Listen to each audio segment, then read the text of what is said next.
In Mahabad Iran, the Soviet withdrawal left the Kurds for dead. Their history over the last century has been one of loss and betrayal. Let us revisit the Kurdish question. Kurdish history is as old as Iraq itself. Like Arabs, Kurds were nomadic and sedentary. Despite never ruling their own nation-state, Kurds produced esteemed leaders, the Marwanids and the Bardikhans, among others. Their history is closely tied to the advent of Islam in the Middle East.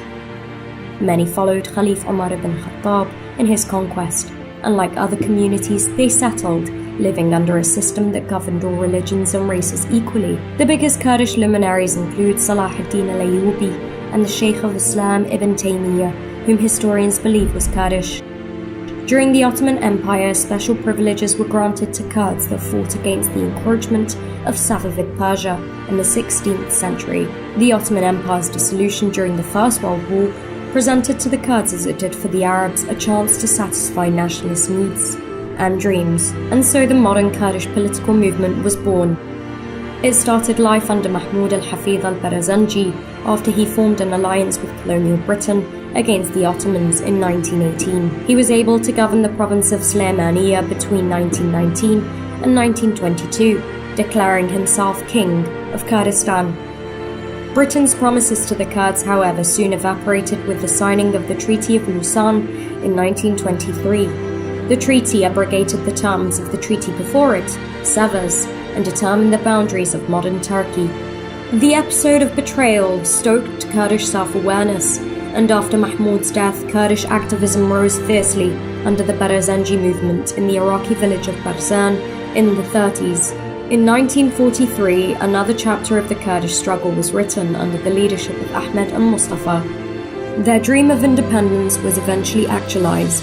With Soviet backing in 1946, the Republic of Mahabad was established.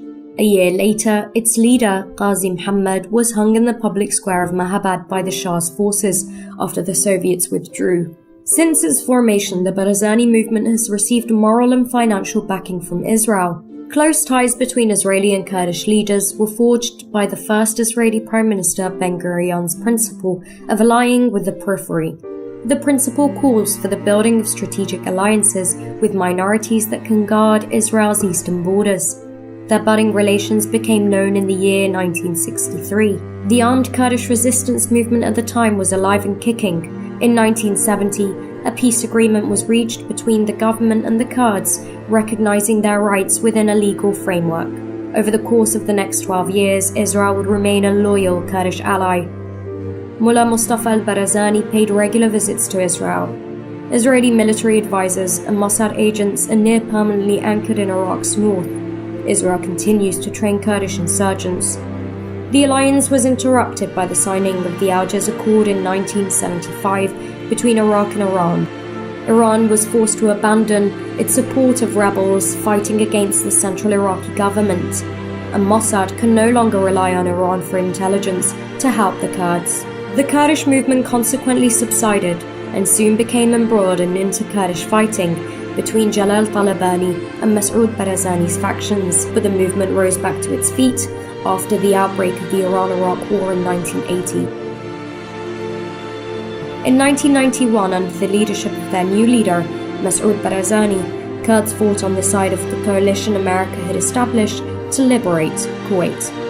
As a reward for their loyalty, America promised Kurds protection and renewed previously heard promises of independence. But after the withdrawal of Iraqi forces, battles broke out in the south, and Kurds in the north were left to their own fate. Thousands fled, and a no-fly zone was established under pressure from France. It was from this stage onwards that the north began to organize itself independent of the Iraqi state, with international supervision. Inter-Kurdish rivalries resurfaced in 1994, continuing up until 2003, when America invaded Iraq.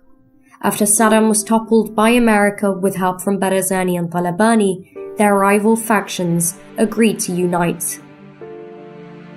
In 2005, Kurds won 77 seats in the Iraqi parliament. Talabani was chosen as the first non-Arab interim president, while Barzani became the president of Iraqi Kurdistan and began to operate independently from Baghdad. Alliance building and nationalist dreaming. Israel's budding alliance with Kurdistan has evolved since 1992, when they began to run their own de facto state in Iraq's north. They needed a reliable friend, which did not shy away from publicizing its continued support for Kurdish secession. Today, Israel imports 75% of its oil supplies from Iraqi Kurdistan, and Israeli firms managed by ex-Mossad generals are investing millions in the area. Without alliance building, the bridge towards independence could never have been built or walked. But along every step in their journey, Kurds have been cheated. Cheated by Britain and cheated by the Soviets, who abandoned the Kurdish Mahabad Republic after they favored a Soviet-Iranian oil agreement. Cheated by Hafez al-Assad in 1999 after he handed the leader of the Kurdistan Workers' Party, Abdullah Öcalan, to Turkey after they and America threatened military action against Syria. Cheated by Iran as well in 1975 after it turned its back on the Kurds following the signing of the Algiers Accord. Kurds presently control large swathes of Syria with backing from America and have continued to fight against Iran and Turkey while governing their own affairs in Iraq. Recent steps towards independence have been viewed as merely symbolic, but the referendum was slammed by neighbours and allies. Oppositionists argue that the referendum will delay victory against the Islamic State and impose severe punishments on ordinary people. History may not look kindly at the establishment of a Kurdish state, and many fear that the split may reawaken tensions between non-Kurdish and Kurdish communities. There remains to be an estimated 38 million Kurds scattered across 5 Middle Eastern nations. Is war imminent, as Iran and Turkey's bluster would have us believe? History, after all, remembers how Sheikh Ghazi was abandoned in Mahabad to await his fate. Will Kurdistan's desired divorce from Iraq ignite another war? And will their Israeli counterparts perform any better than the Soviets? Or does Israel employ the Kurdish struggle as a political card when and if needed?